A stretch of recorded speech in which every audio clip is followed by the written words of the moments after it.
Hello everyone, my name is Dinka Sharma and I welcome you back on our channel Mission CAPF Hub. I hope you are doing well.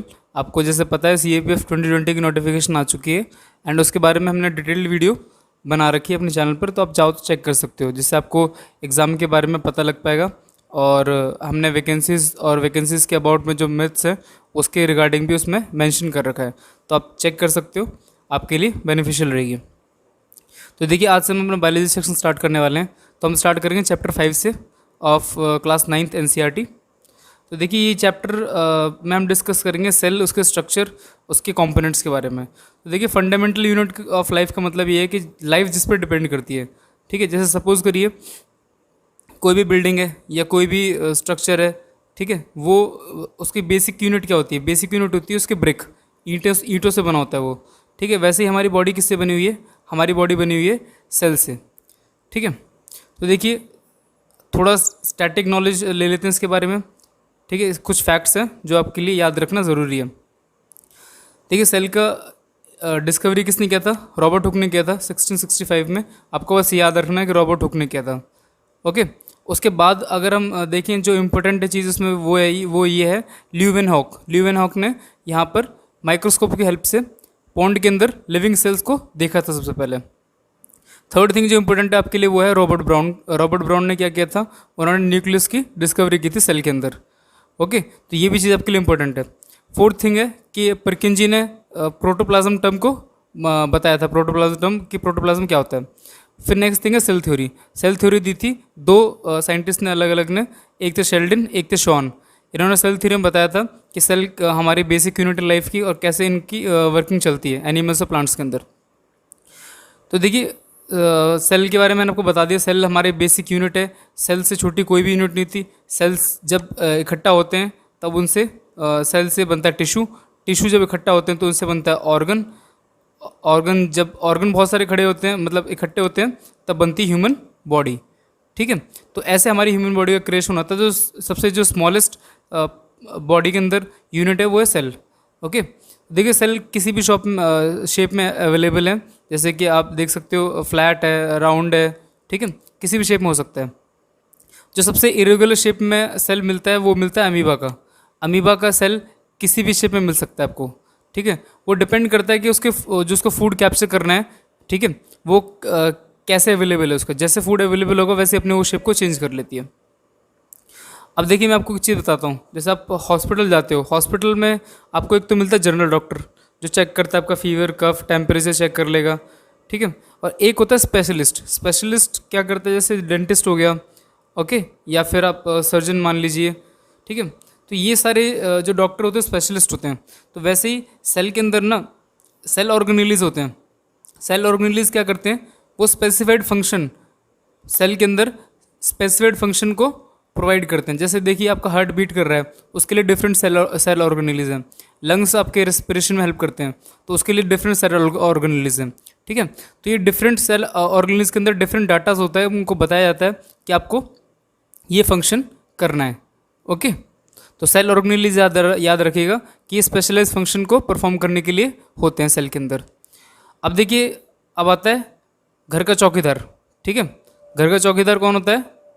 जो घर की रक्षा करता है, वो देखता है घर के अंदर एंट्री एग्जिट कौन कर रहा है। तो सेल का चौकीदार कौन है? Plasma membrane. ठीक है, वॉचमैन। ये क्या करता है? एंट्री और एग्जिट को कंट्रोल करता है, मतलब कौन एंटर कर रहा है, कौन बाहर जा रहा है सेल के अंदर। ये किसके हाथ में? वो इन जनाब के हाथ में, प्लाज्मा मेम्ब्रेन के, कि कैसे किसी के एंट्री और एग्जिट को कंट्रोल करना है। ठीक है, तो देखिए इसको हम सेलेक्टिवली परमेबल मेम्ब्रेन भी कहते हैं, क्योंकि ये सेलेक्टिवली चीज़ों की एंट्री और एग्जिट को अलाउ करता है कि कौन सी चीज़ एंटर करेगी, कौन सी चीज़ एग्जिट करेगी, वो ये सेलेक्ट करता है, ये चूज़ करता है। ठीक है, तो देखिए सेल के अंदर डिफरेंट चीज़ें जाती हैं। सेल को अब देखो चलने के लिए खाना भी चाहिए, अगर वो प्रॉपर फंक्शनिंग हो उसकी। तो देखिए सेल की जो फंक्शनिंग होती है उसके लिए जितनी भी गैसेस चाहिए होती हैं, ठीक है, मेजरली कार्बन डाइऑक्साइड और ऑक्सीजन की बात कर रहा हूँ मैं यहाँ पे, वो हमें मिलती है bye the process of diffusion. Diffusion का मतलब क्या होता है? मिक्सअप होना। ठीक है, किसी एक एनवायरनमेंट से दूसरे एनवायरनमेंट में मिक्स होना। तो जैसे सेल है, ये सेल के पास CO2 कम है, ठीक है, तो सेल के पास CO2 कम है तो CO2 लेगा, ठीक है, और O2 कम है तो O2 लेगा। तो देखिए मैं आपको एक एग्जांपल बताता हूँ। सपोज करिए ये एक टैंक है और ये एक टैंक है, ठीक है। अब इस टैंक को इस टैंक से कनेक्ट कर दिया, ठीक है, और इसमें हमने वाटर का फ्लो स्टार्ट कर दिया। जब ये टैंक फुल हो जाएगा तो इसका पानी इस टैंक में जाना स्टार्ट हो जाएगा, ठीक है। ये टैंक इतना भरा हुआ है मान लीजिए, ठीक है, तो ये टैंक जो टैंक भर जाएगा उससे खाली वाले टैंक में पानी जाएगा, ना कि खाली वाले से भरे हुए में जाएगा, ठीक है। तो यहाँ से हमें एक बात क्या पता लगती है कि जो चीज़ क्वांटिटी में ज़्यादा होती है वहाँ से सामान जाता है जहाँ पे क्वांटिटी लो हो, ठीक है। या फिर आप कह सकते हो कि एरिया ऑफ हाई प्रेशर से एरिया ऑफ लो प्रेशर में चीज़ों की मूवमेंट होती है। तो डिफ्यूजन भी ऐसे वर्क करता है। सेल के पास अगर CO2 कम है तो बाहर से CO2 लेगा वो, और O2 कम है तो बाहर से O2 लेगा। अगर O2 ज़्यादा है तो बाहर छोड़ देगा, ठीक है। तो ऐसे करके उसकी फंक्शनिंग होती है सेल की। अब ये तो हो गई गैसेस की बात। अब देखते हैं हम लिक्विड और वाटर की मूवमेंट कैसे होती है। वाटर की मूवमेंट होती है सेल के अंदर by the process of osmosis. Same principle होता है ऑस्मोसिस का भी, यही वाला जो मैंने आपको बताया था टैंक वाला। रीजन ऑफ हाई प्रेशर से रीजन ऑफ लो प्रेशर में इसकी मूवमेंट होती है, ठीक है। इसी को हम ऑस्मोसिस बोलते हैं। अब देखिए ऑस्मोसिस की बात तो हो गई। अब ऑस्मोसिस 3 कंडीशंस में होता है, ठीक है। जैसे मान लीजिए फर्स्ट कंडीशन में क्या है कि सेल है, सेल के पास वाटर की क्वांटिटी कम है और बाहर सराउंडिंग में पानी क्वांटिटी ज़्यादा है। तो देखो मैंने आपको क्या बताया था, जहाँ ज़्यादा होगा वहाँ से कम पे जाएगा, ठीक है। तो सेल बाहर से पानी लेगा, ठीक है। सेल जब बाहर से पानी लेगा तो उसका साइज गेन होगा, मतलब कि वो स्वेल हो जाएगा। देखिए यहाँ पे लिखा है सेल विल स्वेल अप, ठीक है। तो देखिए ये जो सोल्यूशन होता है जिसमें सेल गेन करता है वाटर और गेन करके स्वेल अप हो जाता है, उसे हम बोलते हैं हाइपोटोनिक, ठीक है। अब आपको हाइपोटोनिक याद कैसे रखना है, आप हाइपो को हिप्पो से याद रखिए। हिप्पो थोड़ा हेल्दी होता है, ठीक है। तो ये हेल्दी होता है तो आपको याद रखना है कि सेल स्वेल हो जाएगा, मतलब मोटा हो जाएगा, फूल जाएगा, ठीक है। अब सेकंड थिंग है आइसोटोनिक। आइसोटोनिक सोल्यूशन क्या होता है, जब देखिए सेल का जो कंसंट्रेशन है वो उतना ही है जितना बाहर का है, ठीक है। आपको जितनी भूख है आप उतना खा चुके हो, अब उसके बाद आप नहीं खाओगे, ठीक है। जितना कंसंट्रेशन बाहर है उतना ही अंदर है।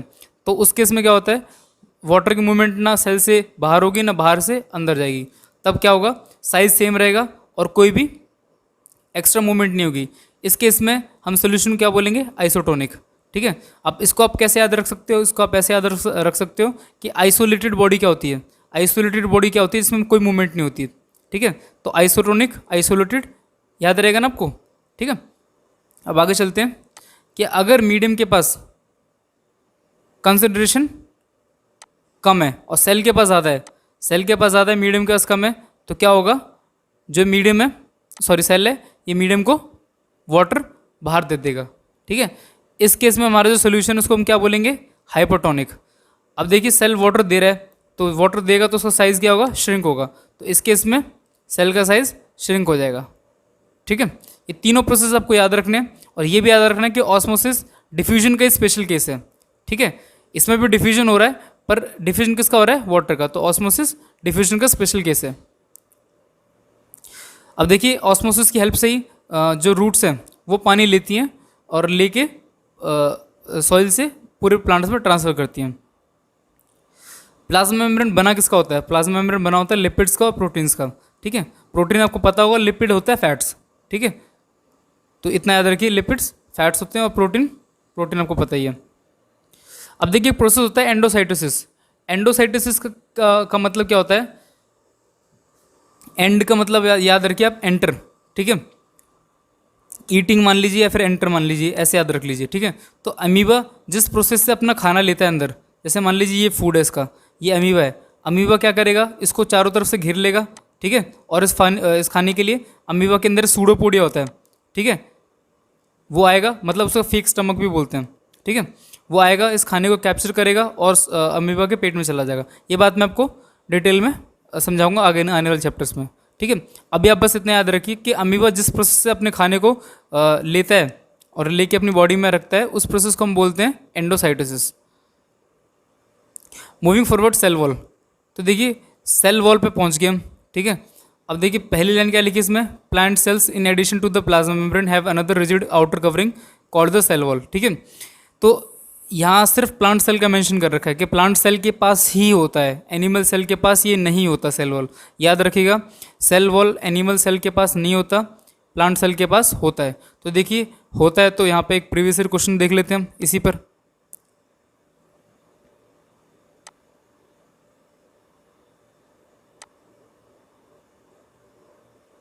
देखिए, which one of the following is not found in animal cell. Animal cell के अंदर क्या नहीं होता? अभी हमने पढ़ा था कि सेल वॉल नहीं होता, तो सेल वॉल सीधे डायरेक्टली आंसर हो जाएगा यहाँ से।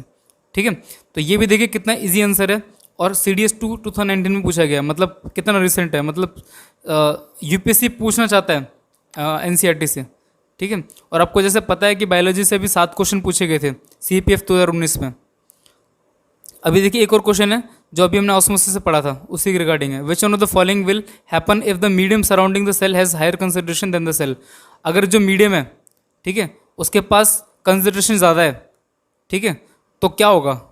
अब देखिए मैं आपको बताता हूँ, ये होगा कि if the medium surrounding the cell has higher water concentration than the cell, meaning the outside solution is very dilute, the cell will gain water. तो देखिए the cell will gain water. ठीक है, बिल्कुल स्ट्रेट अवे आंसर्स होते हैं। NCERT को please ignore मत करिएगा, बहुत ही ज़्यादा इंपॉर्टेंट है, बहुत ही ज़्यादा इंपॉर्टेंट है। अब देखिए NCERT के बारे में बात की मैंने, तो मैं आपको एक कुछ बता दूं कि हमने टेलीग्राम पे जो CAPF प्लस बैच है उस पर 31 तक हमने डिस्काउंट रख रखा है। वैसे वो 500 का है अप टू 31 दिसंबर। ठीक है, 4 महीने के लिए वो बैच रहेगा वो, और 500 रुपये फीस है वैसे, पर 31 दिसंबर तक 400 रुपीज़ है। तो आप चाहो तो उसको अवेल कर सकते हो, CAPF प्लस बैच पे जा सकते हो। वहाँ पे आपको डेली क्विज मिलेंगी, ठीक है, जहाँ पे आप देख सकते हो, जैसे कि ये प्लस बैच है, ये मैंने ज्वाइन कर रखा है। तो देखिए मेरे को यहाँ पे डेली क्विज मिलती हैं जो कि फ्रेम्ड होती हैं on the pattern of UPSC।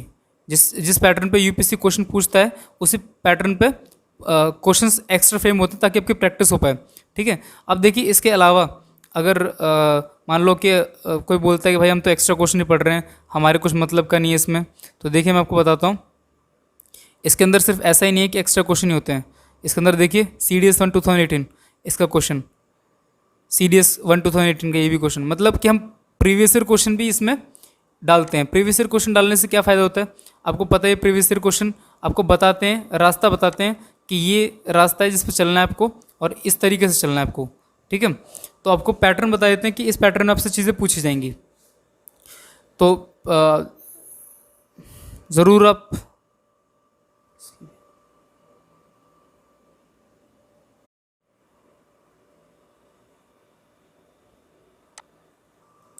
देखिए यहाँ से समझ गए कि प्रीवियस ईयर क्वेश्चन की वैल्यू बहुत है। तो प्लीज़ CAPF प्लस बैच को ज्वाइन करिए, बहुत यूज़फुल रहेगा आपके एग्ज़ाम के लिए। ठीक है, एग्ज़ाम में बहुत क्वेश्चंस आते हैं इसी बेस पे जो हम पोस्ट करते हैं ग्रुप पर। चलिए अब आगे चलते हैं हम। देखिए अब हमने न्यूक्लियस की बात की थी कि न्यूक्लियस को रॉबर्ट ब्राउन ने डिस्कवर किया था।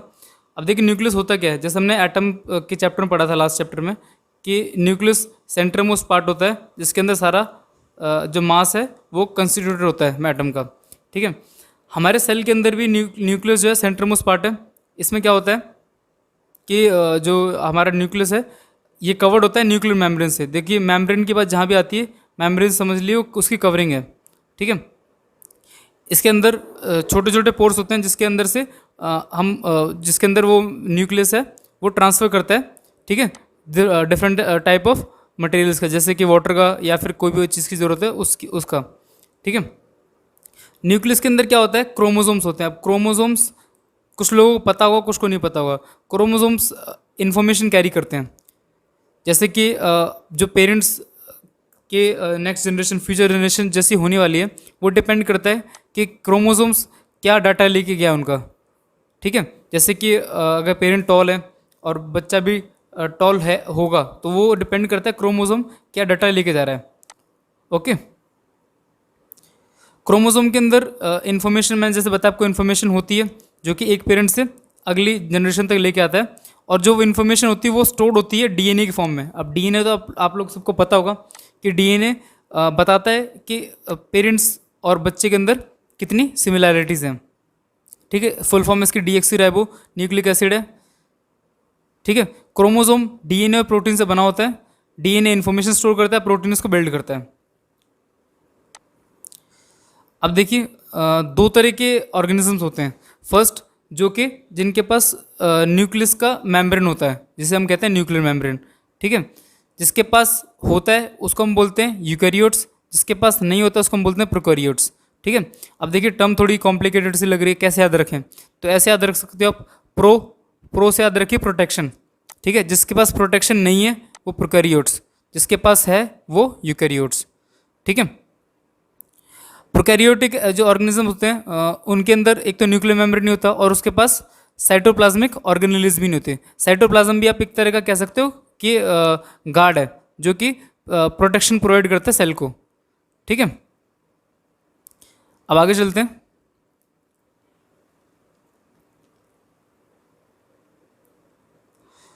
तो देखिए सेल ऑर्गेनेल्स मैंने आपको बता दिया था सेल ऑर्गेनेल्स क्या होते हैं, ठीक है।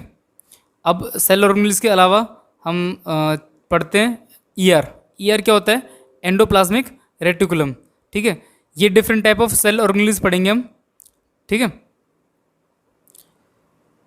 तो ईआर क्या होता है? ER membrane bound tubes and sheet का नेटवर्क होता है, मतलब कि डिफरेंट टाइप ऑफ मेम्ब्रेन्स होती है इसके पास, और ये लॉन्ग ट्यूब्स एंड शीट्स के जैसा होता है दिखने में, ठीक है। अब देखिए ईआर है दिखने में प्लाज्मा मेम्ब्रेन की तरह होता है, ठीक है। और दो टाइप की ईआर होते हैं, एक होता है रफ एंडोप्लाज्मिक रेटिकुलम, एक होता है स्मूथ एंडोप्लाज्मिक रेटिकुलम, ठीक है। और रफ और स्मूथ में क्या फ़र्क है हम आपको बताते हैं भी। देखिए रफ क्या होता है? रफ को रफ क्यों बोलते हैं? क्योंकि देखिए R ER looks rough under a microscope because it has particles called ribosomes, ठीक है। इसके अंदर एक पार्टिकल होता है जिसे हम राइबोसोम्स बोलते हैं, उसकी वजह से ये रफ दिखता है, ठीक है। समझ गए? तो एक क्वेश्चन को आंसर कर देते हैं। Rough endoplasmic reticulum looks rough under the microscope because of the attachment of which of the following cell organelles to its surface. तो देखिए कौन सा सेल ऑर्गेनेल्स होता है जिसकी वजह से रफ दिखता है? राइबोसोम्स। अभी पढ़ा है हमने, देखिए ये रहा राइबोसोम्स की वजह से ये रफ दिखता है। अब देखिए आरईआर का काम क्या होता है? आरईआर के अंदर होते हैं हमारे राइबोसोम्स। राइबोसोम्स क्या करते हैं? प्रोटीन की मैन्युफैक्चरिंग करते हैं। तो आरईआर क्या है आपका? राइबोसोम्स को कंस्टिट्यूट करता है। और राइबोसोम्स क्या है? साइट ऑफ प्रोटीन मैन्युफैक्चर, ठीक है। तो आरईआर का काम रहेगा आरईआर आर से रफ और आर से राइबोसोम। तो याद रखिए आरईआर के अंदर राइबोसोम्स होंगे और राइबोसोम्स का काम है प्रोटीन को मैन्युफैक्चर करना, ठीक है। अब देखिए एसईआर का काम क्या होता है? एसईआर का काम होता है फैट मॉलिक्यूल्स और लिपिड्स की मैन्युफैक्चरिंग करना, ठीक है।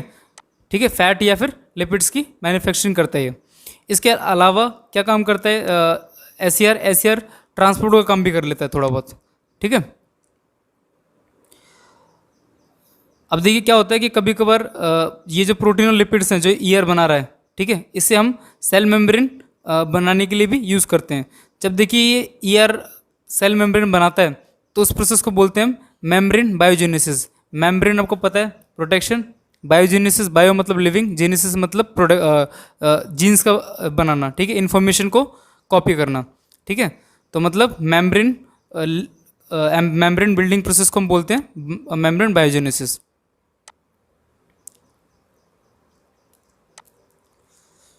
तो देखिए ईआर का सबसे इंपॉर्टेंट काम है प्रोटीन और लिपिड्स का मैन्युफैक्चरिंग करना। उसके अलावा दूसरा काम क्या करता है? ट्रांसपोर्ट करता है स्पेशली प्रोटीन का, ठीक है। अब देखिए एक और जो इम्पोर्टेंट रोल है एसईआर का, वो है SER plays a crucial role in detoxifying many poisons and drugs. ये भी आपको याद रखना है कि एसईआर का फैट और लिपिड्स बनाने के अलावा एक और इम्पोर्टेंट काम क्या है कि वो जितने भी हमारी बॉडी में पॉइजनस चीज़ें आ रही हैं और ड्रग्स आ रहे हैं उनको डिटॉक्सिफाई करने में हेल्प करता है। अब देखिए ये प्लाज्मा मेम्ब्रेन है प्लांट सेल के अंदर, ठीक है। प्लाज्मा मेम्ब्रेन को पता है सेल मेम्ब्रेन मतलब सेल की प्रोटेक्शन, ठीक है। ये प्लांट सेल के अंदर प्रेजेंट है।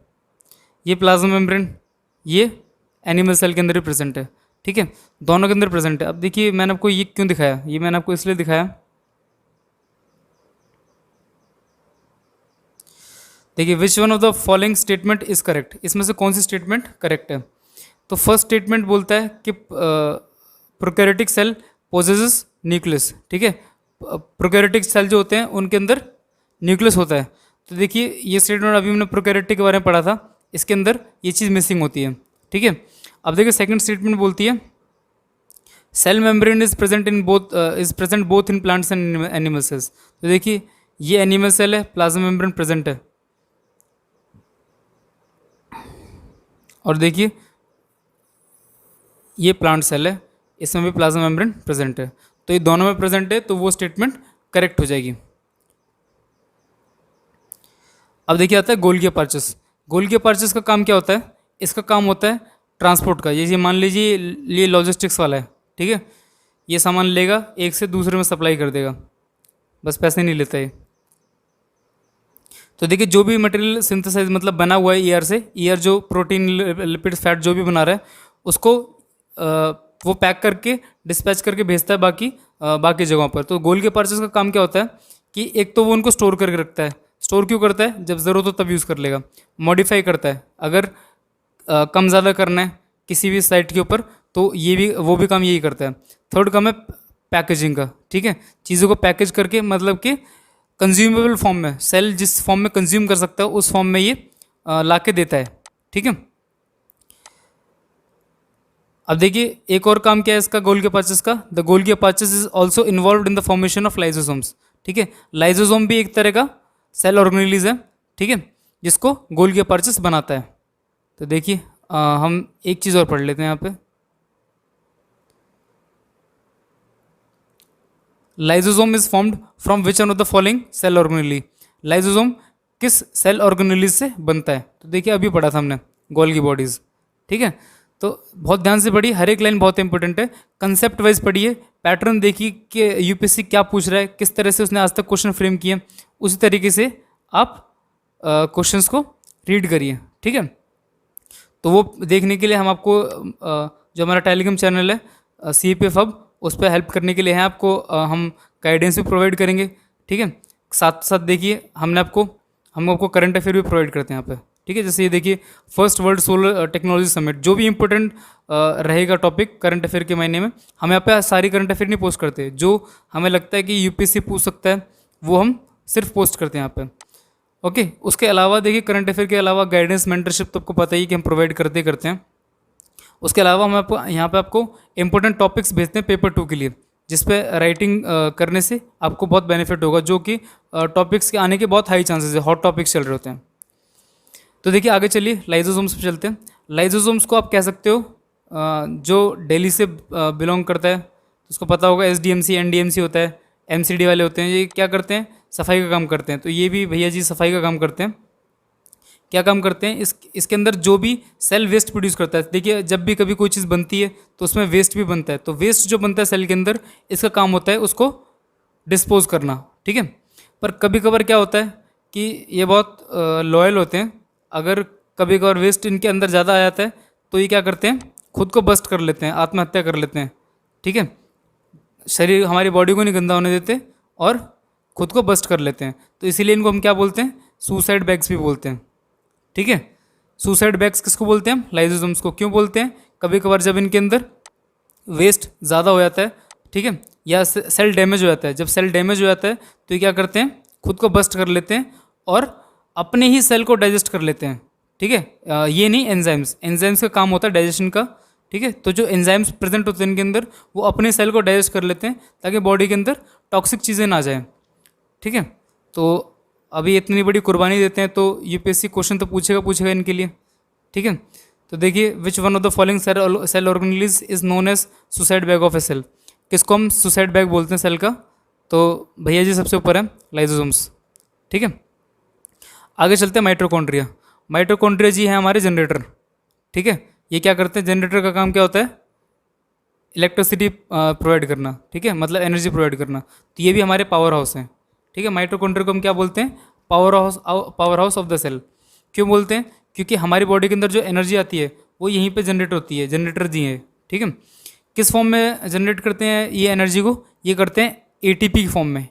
ATP क्या है? एनर्जी की करेंसी है।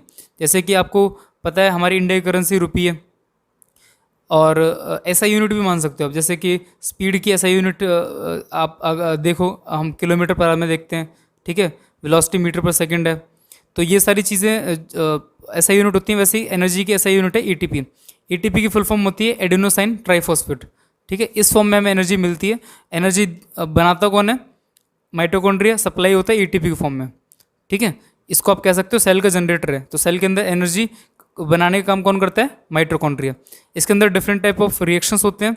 ठीक है, जो एटीपी होता है ये क्या करता है, जो माइटोकॉन्ड्रिया के अंदर जितने भी सेल्स होते हैं वो एरिया बना के देते हैं इसको। ठीक है, सरफेस एरिया इंक्रीज करके देते हैं ताकि एटीपी ज़्यादा से ज़्यादा सरफेस एरिया पे ज़्यादा से ज़्यादा एनर्जी की प्रोडक्शन कर पाए। ठीक है, अब देखिए ये जो माइटोकॉन्ड्रिया है ये थोड़ा अलग है बाकी सेल ऑर्गेनेल से। क्यों अलग है? क्योंकि देखिए they have their own DNA and ribosomes. किसी भी सेल ऑर्गेनेल के पास खुद का डीएनए राइबोसोम नहीं है। ठीक है, पर माइटोकॉन्ड्रिया के पास है। तो ये थोड़ा डिफरेंट है। अब जिसके पास राइबोसोम है, राइबोसोम हमने पढ़ा था प्रोटीन का मैन्युफैक्चर करता है। ठीक है, तो इसके पास खुद का राइबोसोम है तो खुद के प्रोटीन बनाएगा ये। ठीक है, तो अलग हुआ ना, तो अलग हुआ तो फिर क्वेश्चन बनता है।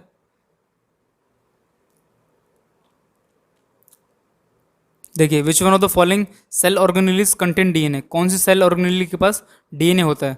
तो सेकंड ऑप्शन है माइटोकॉन्ड्रियन। ठीक है, तो ये भी क्वेश्चन बहुत स्ट्रेट अवे था। अब देखिए आगे आता है प्लास्टिड्स। तो देखिए प्लास्टिड्स को प्लास्टिक मत समझ लीजिएगा। प्लास्टिड प्रेजेंट होता है प्लांट के अंदर। P for plastid, P for plants. ठीक है, ओनली इन प्लांट सेल्स। तो ये भी जैसे एनिमल सेल वॉल का केस है, सेल वॉल सिर्फ प्लांट सेल के अंदर होता है। प्लास्टिड भी सिर्फ प्लांट सेल के अंदर होता है। प्लास्टिड भी और सेल वॉल भी। तो ये क्वेश्चन भी पूछा जा सकता है कि मतलब कौन सी चीज़ एनिमल सेल के अंदर प्रेजेंट नहीं है। तो प्लास्टिड भी प्रेजेंट नहीं होता। प्लास्टिड दो तरह के होते हैं, क्रोमोप्लास्ट और ल्यूकोप्लास्ट। आपके लिए होमवर्क ये है कि आप मुझे बताओगे कि क्लोरोफिल क्या होता है। ठीक है, क्लोरोफिल किस में हेल्प करता है और उसका क्या रोल होता है। ठीक है, तो देखिए ये जो अपना प्लास्टिड है ये सिर्फ प्लांट सेल के अंदर प्रेजेंट होता है और इसके पास भी खुद का डीएनए और राइबोसोम होता है।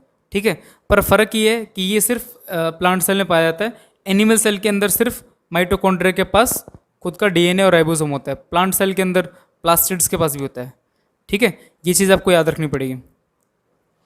अब देखिए क्लोरोप्लास्ट के अंदर प्लास्टिड के अंदर दो तरह की पिगमेंट्स होती हैं। एक होती है क्रोमोप्लास्ट जो कि होता है कलर्ड प्लास्टिड जो कलर देता है प्लांट को, और एक होता है ल्यूकोप्लास्ट जो कि कलरलेस होता है।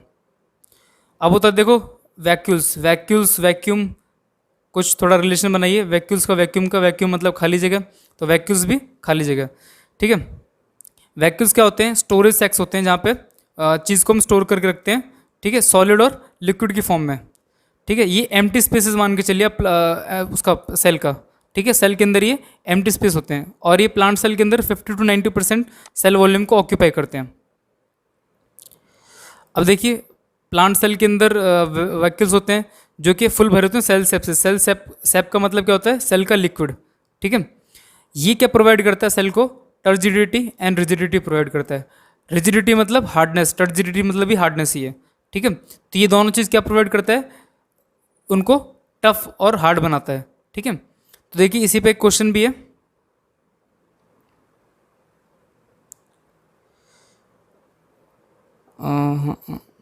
देखिए in plant cell the turgidity and rigidity is provided by. Plant cell के अंदर टर्जिडिटी और रिजिडिटी कौन देता है? तो हमारे वैक्यूल्स फुल ऑफ सेल सेप। ठीक है, वैक्यूल्स प्रोवाइड करते हैं प्लांट सेल के अंदर टर्जिडिटी एंड रिजिडिटी। ठीक है, इनके अंदर देखिए थोड़ा अमाउंट ऑफ अमीनो एसिड भी होता है, शुगर भी होता है। ठीक है, जो कि हेल्प करता है सेल के अंदर फंक्शनिंग के लिए। तो देखिए चैप्टर बहुत इंपॉर्टेंट है। छोटे चैप्टर के अंदर इतने सारे प्रीवियस ईयर क्वेश्चन मिल गए हमें। ठीक है, एक क्वेश्चन और रह गया शायद, मैं आपको करा देता हूँ अभी। ये है मैच द फॉलोइंग का। ठीक है, आपको बताना है इसमें कौन सा किसका करेक्ट है। तो देखिए माइटोकॉन्ड्रिया हमने पढ़ा था, एटीपी फॉर्मेशन में हेल्प करता है। ठीक है, क्लोरोप्लास्ट मैंने आपको बताया था। क्लोरोप्लास्ट क्या होता है? Coloured plastids. ठीक है, वो हेल्प करता है फोटोसिंथेसिस में। राइबोसोम्स का काम क्या होता है? प्रोटीन सिंथेसिस, हमने पढ़ा था अभी। ठीक है, लाइसोसोम्स का काम क्या होता है? Intercellular digestion. तो देखिए चैप्टर के अंदर ही सब कुछ पढ़ा है हमने, चैप्टर से कुछ बाहर से नहीं पढ़ा। ठीक है, तो देखिए चैप्टर हमारा खत्म हो गया। ठीक है, चैप्टर को आप अच्छी तरह पढ़िए। नोटिफिकेशन आ चुकी है बिल्कुल। अब अपने आप को टाइट पैक करके तैयारी करना स्टार्ट कर दीजिए। एग्ज़ाम बहुत नियर है। ठीक है, एग्ज़ाम के लिए कोई भी हेल्प चाहिए तो हम अवेलेबल हैं मिशन CAPF हब पर, ठीक है। हम डिफरेंट प्रोग्राम्स रन कर रहे हैं, ठीक है। पेपर 2 के लिए राइटिंग स्टार्ट कर दीजिए, राइटिंग के लिए हमारे पास एलकार बैच है, और मेंटरशिप के लिए तो हम अवेलेबल हैं। पर मेंटरशिप आप याद रखिए कि अभी मेंटरशिप लेने का आपको फ़ायदा है, बाद में आप मेंटरशिप पहले तो फ्री ऑफ कॉस्ट है। सेकेंड थिंग, मेंटरशिप अभी लेने का फ़ायदा है क्योंकि एग्ज़ाम में अभी नियर अबाउट 4 मंथ्स बचे हैं। बाद में मेंटरशिप का कोई फ़ायदा नहीं होगा क्योंकि एग्ज़ाम क्लोज आ जाएगा, तब आपको रिवीजन की हेल्प होगी, मेंटरशिप की नहीं, ठीक है। तो अभी आप अपनी स्टडी प्लान बना लीजिए, अच्छे से पढ़िए। वीडियोस जो मैं बना रहा हूँ इसको आप 1 से 2 बार देखिए, रिवाइज करिए कंसेप्ट्स। इसको आप देख लोगे तो आपका, मैंने इसके अंदर चैप्टर के अंदर जो भी इंपॉर्टेंट चीज़ें सब कुछ कवर कर लिया है, कुछ भी नहीं बचा। अगर इनकेस कुछ लगता है आपको कि समझ नहीं आया या फिर कुछ एक्स्ट्रा मैं आपको टॉपिक बताऊं तो आप कमेंट सेक्शन में मेंशन कर दीजिएगा, मैं नेक्स्ट वीडियो में वो ज़रूर कवर करूँगा, ठीक है। तो अच्छे से तैयारी कीजिए and all the best for your preparation and thank you so much for being with me. I'll be coming back with another video soon. Okay, bye.